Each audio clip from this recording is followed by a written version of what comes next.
Hello everyone and welcome back to another tutorial for PowerShell. Today we're going to be talking about how to make PowerShell create an Excel sheet for a report that we want to run and format the sheet how we want it to be looking. So right now you're looking at server 2012 R2. I have Microsoft Office installed just for now for the demonstration, and I also enabled the PowerShell ISE feature so we can use PowerShell ISE within server 2012. So let's get started. So I already wrote the script out just so you guys didn't have to see me typing the whole time, and we'll go over the script one line at a time just so you understand what's going on. And then I'll also add the script into the description of the video so you can use it to your advantage. So this report that we're working on today, so this is a domain controller with Active Directory.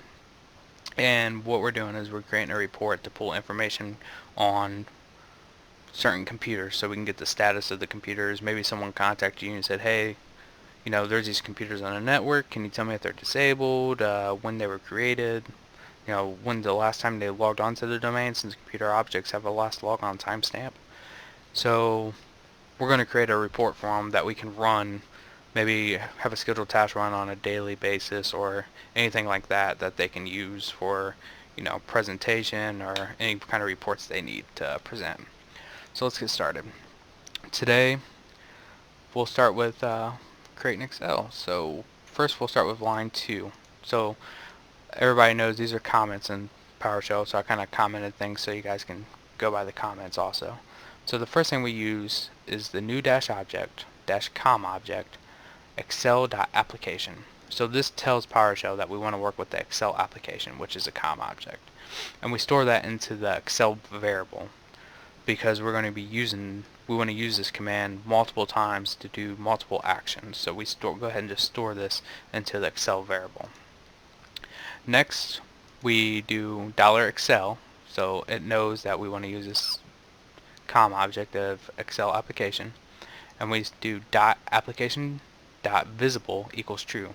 So this makes it where the application opens on the screen. If you set this to false, everything will work fine in their script. You just won't see it open Excel and make all the changes, which is nice. If you run a scheduled task, you don't need to see Excel open and stuff like that. Next, we have display alerts set to false. So display alerts is kind of like when you close Excel and it says, do you want to save this? Yes, no, or cancel. So we don't want that to happen because that can cause conflict with PowerShell, when it's trying to save it and close it on its own, or if any kind of window pops up, it could stop your PowerShell script. So we set that to false. And then one thing about Excel is in 2010, if you open up Excel, you'll notice the window opens up as a blank image. On the server I have 2013 installed, so it doesn't show that. But usually in Excel, when you open Excel, there's no workbook inside. But in the new version, there is a workbook. So this is our workbook.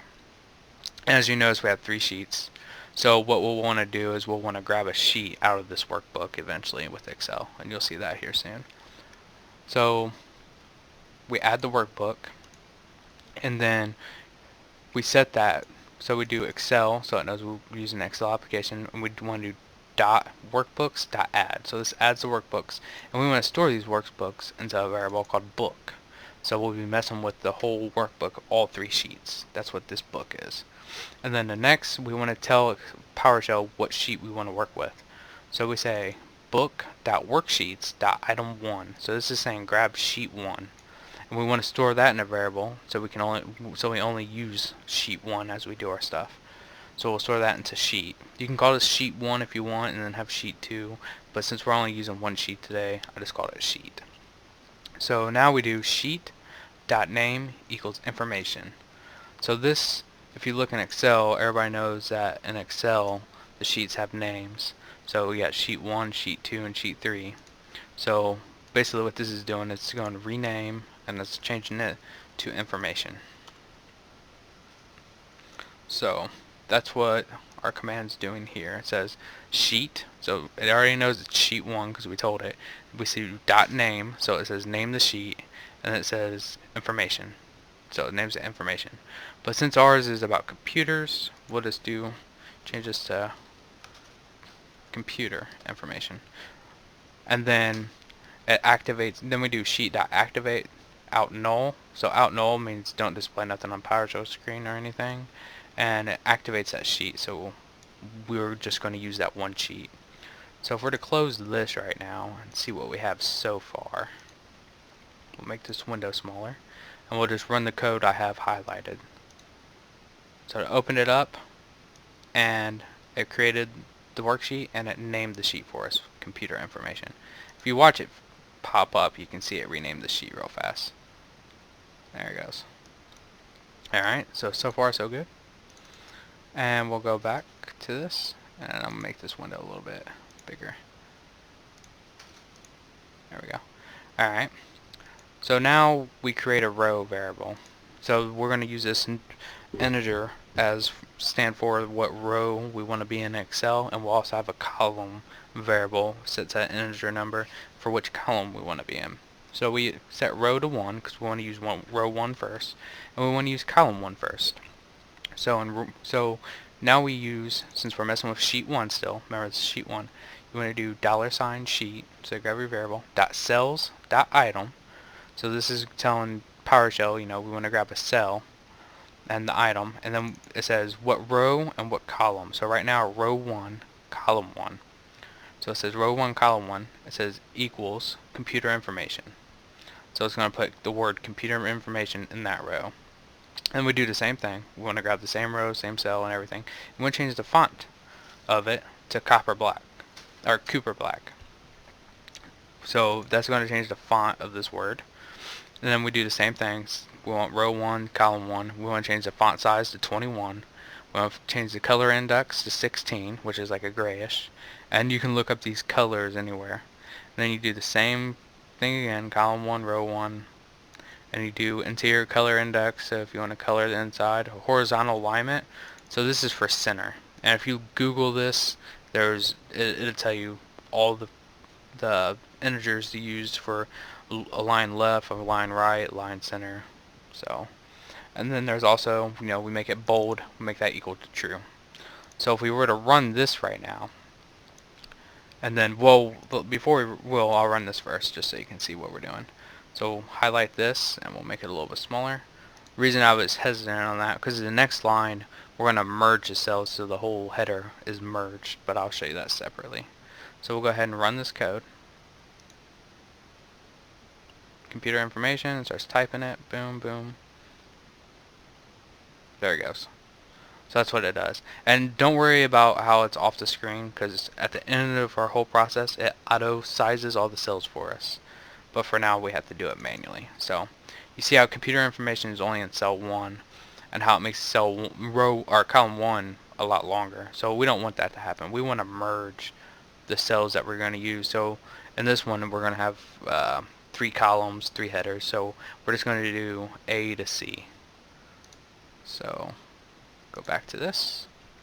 So now we'll highlight the merge. So if you do sheet.range, and then you say, so sheet.range A1 to C1 dot merge, it's going to merge it, and then this merge is going to be stored in the variable range, just so if we ever want to use it again. So if we use this, we run it, you'll see it merge. So see if I can find which one.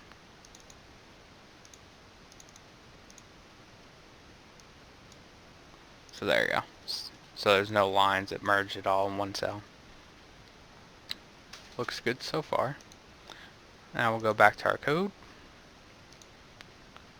And this is how it knew what row. You're probably wondering, like, how did it know what row and column? Well, we told it A1 to C1, we want to merge those. So that's how it tells.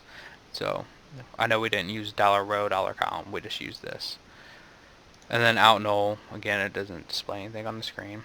And then we want to do row plus plus. So this upsizes the integer number for the row. So instead of 1, it's going to go to 2. So it's going to jump down to row 2. And then we're going to create a new variable for initial row, and it's going to be equal to row. And we use this later. this is for the borders and stuff. So now we want to create the headers. Before we start placing in data, we need to place the headers of our data. So the first one, we're going to do computer name. So the first in row 2, column 1, because we didn't change the column, we just changed the row. So row 2, column 1, because column still equal to 1, we're going to put computer name. And then we're going to change the font size again, 16, the color index to 1, the interior color index to 48, and bold.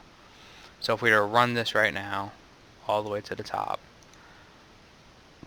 opens Excel, creates a computer information header, merges the cells, and then computer name, changes the font, color index, bam. So that's what it does so far.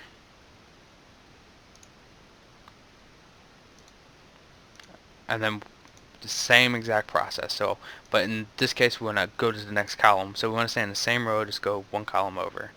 And then we do the same process. So last log on timestamp is our next data we want to pull. And then I use the same color schemes and everything. Then we go in the next column, another column plus plus. And then we do the same exact thing. So what state is enabled in. And then we make that bold. And then we go down a row. After we do all this, now our data is going to be going under. So we go down a row, so row plus plus, and then we make column equal to 1, so it starts off in column 1 again. So if we run this, this is what it'll look like.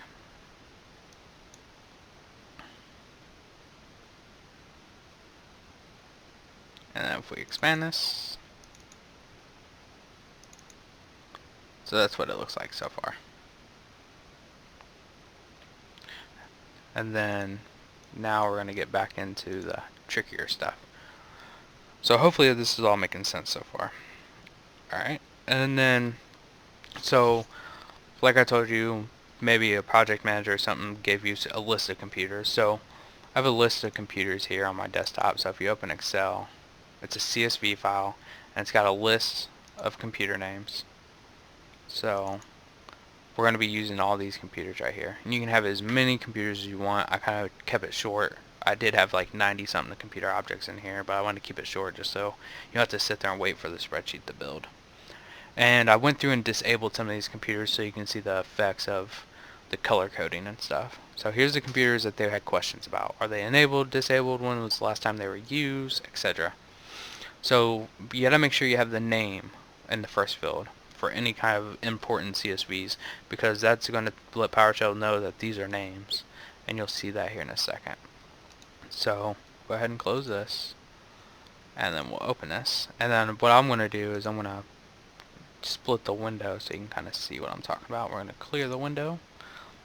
So right now we do import CSV, C users, mdoherty, desktop, computers.csv. So if you were to run this code, if you've never done an import CSV before, if you were just to run this code right here, that's what it does. So it knows the names of them. And we're going to use this name in a minute, so you'll see where this name comes into place. So we take all these and we store them in the computers. So if we were to run this line of code, see how nothing came out this time because it's in the computers variable. So if we do $computers, then we hit enter, same effect. So all those computers objects are stored, the names of the computer objects are stored in that one variable. And we want to mess with one computer name at a time, so we're going to use a for each loop. So for each $I, so it's a new variable we're creating, you can name it anything. I usually do computer and then computers, but I just want to let you know that you can name this anything you want, so I just use $I. So for each $I in computers, and it says run this command, get AD computer identity $I.name. So $I is just one item out of this list, and computers is all of these items, and so for each one item in this list, do this command. So it does get AD computer identity, and then we do $I.name, so that's where that name comes in, so it knows that. So if we run that right now, it grabs the computer. So it already knew that's the computer it stopped on last. And then you do properties, and you want to get the properties. Now get AD computer pulls already some properties, but some items it doesn't, like password last set. So I make sure we get those properties. So we get name, enabled, and password last set, and then we store that into $info. And then we're going to use this $info for each item. So right now, if we were to run if we were going to run this command, and then we did $info, it would do it on the computer that we had last. So ADL comp 20, and then this is the information it pulls. And then we want to come down here after we do that. We say sheet, because we want to mess with our sheet still. Cells.Item. We want row, and we're in row 3 now because we plus sized it again. We're in column 1 because we set column to 1. And we want equals $info.name. So if you see this, all this information, so it's $info, which is all this, but we just want $name or .name. So if I were to do $info.name, it just gives me the name. If I were to do $info dot enabled, tells me if it's enabled. So we're just grabbing one item out of that object. If we were going to do object GUID, we do object GUID, boom, it gives us object GUID. So that's how that works. So we do info name, and then we go to the next column, column plus plus, and then we do the same process, but we do the computer's password last set, so $info password last set, which is just like I was showing you down here. So it would just info password last set, so to put that into the cell. And then we go up a column again, and this is where I do a switch statement. So it says, it's kind of like a switch is just like an if statement, but it looks a little bit cleaner. So you don't have to have nested if statements, and it looks real sloppy on the screen. So we do a switch, so I'm going to use the word if so you can understand it better. So if info enable is true, so if the computer, or it says if info enable equals basically true or false. You know, is it enabled or if it's not enabled? So if you notice right here, it says enabled true. So if it's true, set to true, it says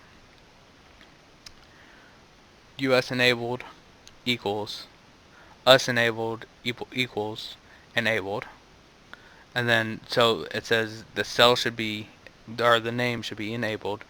And then for this one, it changes the color index. So it says for this cell on row 1, column 3, because we plus sized it right here.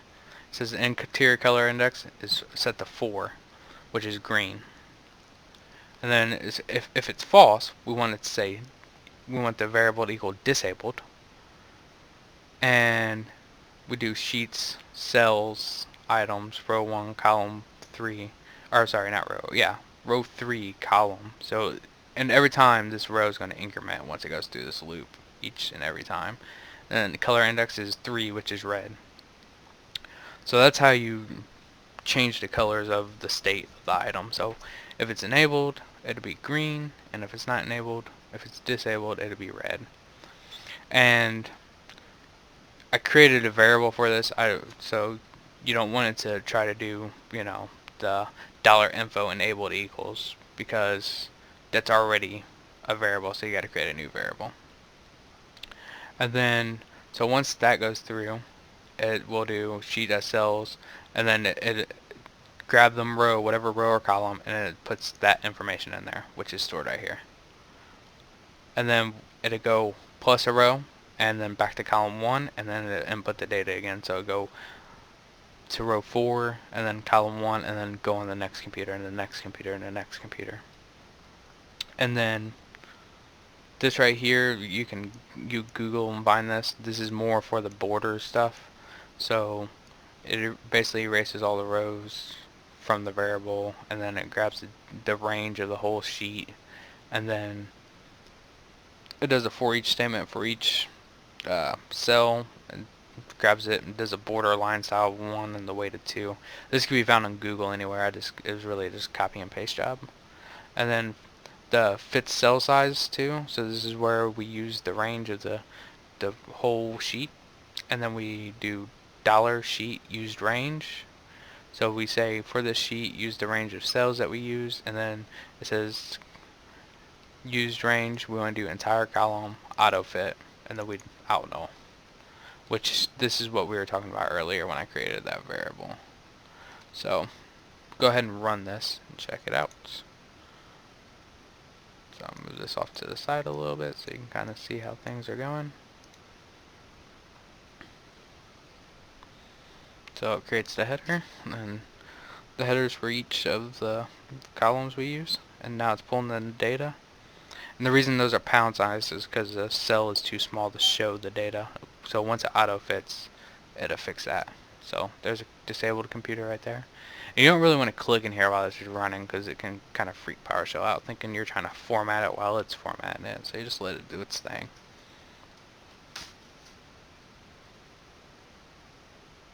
And you'll know once it's done because it'll auto size and put lines around it. There's the borders, and there's the auto size. And then also it says completed.